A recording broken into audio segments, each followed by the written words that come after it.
Inaitwa FRJ na track yake safi kabisa hiyo hapo, ambayo inaitwa Sawa, miongoni mwa track bwana, ambayo bwana FRJ aliweza kuitambulisha kupitia show bomba kabisa ya Chomoza, ambayo inakuwepo siku ya Jumapili kuanzia mida ya saa 5 kamili za asubuhi mpaka saa 6 za mchana. FRJ, naam, nilikuuliza kwamba watu walikupokea vipi kwenye track hii hapa ambayo inaitwa Sawa?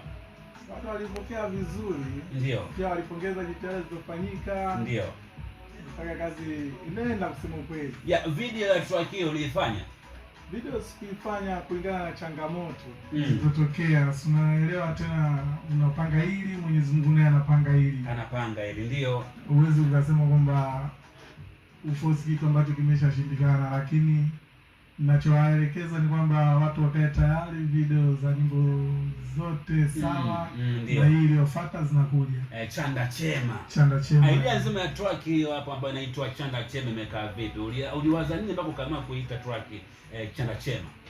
Chanda Chema ni kitu kizuri.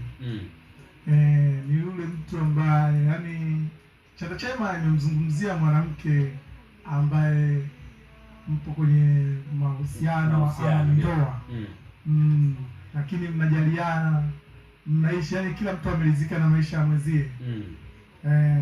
Kwa hiyo Chanda Chema